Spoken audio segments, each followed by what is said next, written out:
morning, first graders. My name is Miss Gibbon, and I'm a student at Iowa State, and I'm learning how to be a teacher. So today, I'm going to teach you guys a lesson about fiction and nonfiction. So raise your hand if you already think you know what fiction is. Anyone? Nobody? What about nonfiction? Does anyone know what nonfiction is?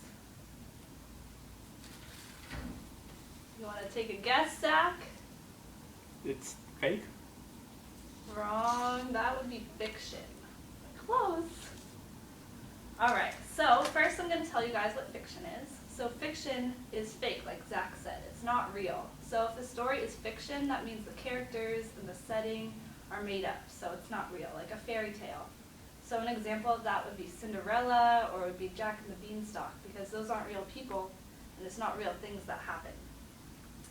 And nonfiction is going to be the opposite of fiction. So in nonfiction, everything is real and it's based on facts. So does anyone know what an example of a nonfiction book would be?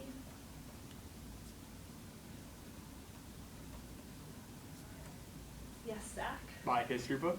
Perfect, great example. So any of your textbooks are going to be nonfiction books because they're based on facts and they're all true. Alright, so I'm going to teach you guys some tricks to tell when a book is fiction and when it's nonfiction.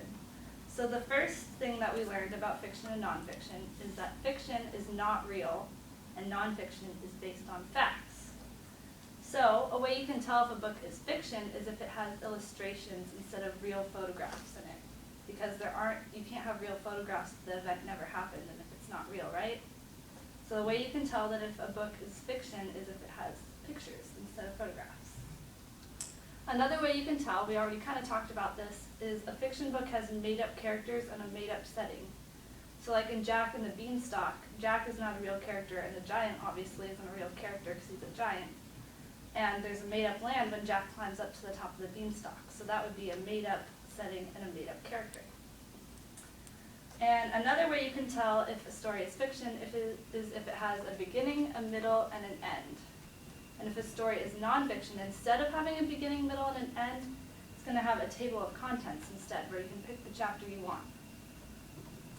Another thing that nonfiction books have that fiction books do not have is a glossary or an index. Does anyone know what those are? It has the word meanings?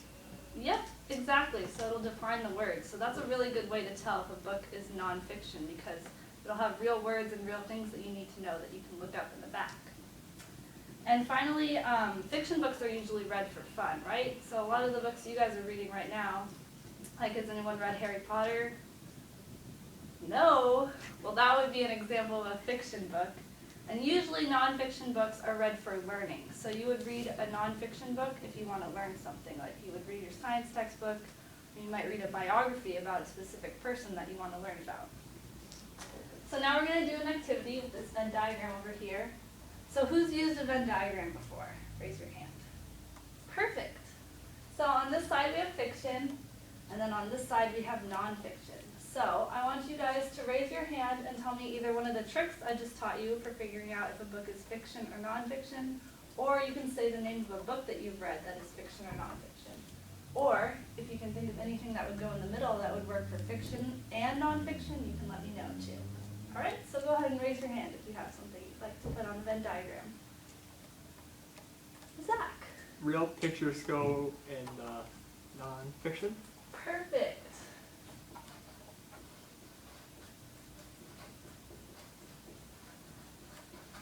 Alright. What else? Yes, Zach. Harry Potter goes in non-fiction. In nonfiction, that is not right. Why do you think that's not right? Harry Potter is fake? Exactly. Is Harry Potter a real person? I wish he was a real person. That would be really awesome. Like, wishful thinking, I wish Harry Potter was real and that magic was real, but that would go under fiction, unfortunately.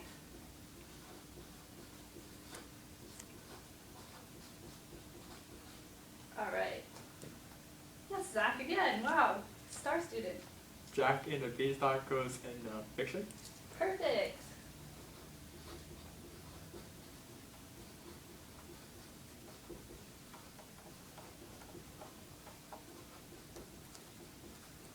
All right, what else?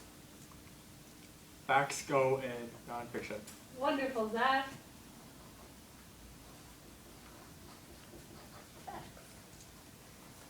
Anything else? Real settings go in nonfiction. Perfect, you're right. So real settings. Because fiction would have made up settings. Can you think of anything that would go in the middle? Animals. Animals. Good.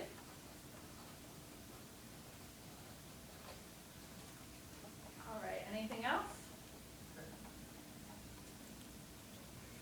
No? All right, good job. So we have a pretty good list going on.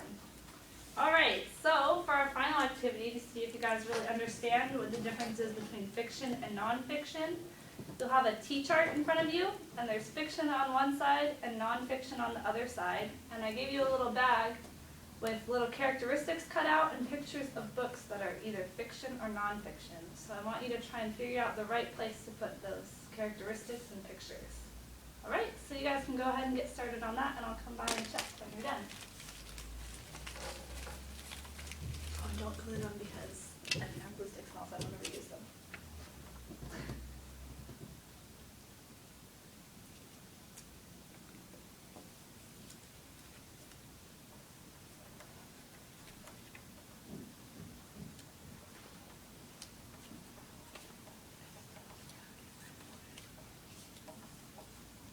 Looking good, Zach.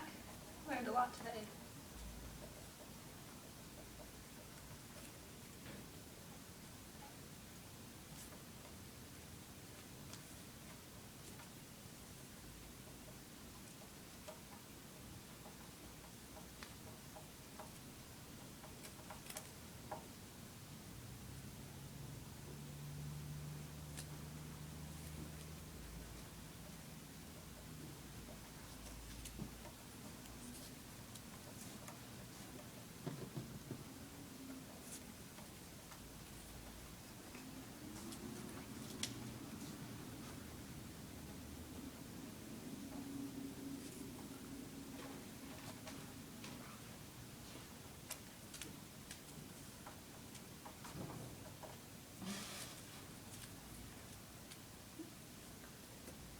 All right, awesome job, everybody. So who wants to raise their hand and tell me one thing they learned today?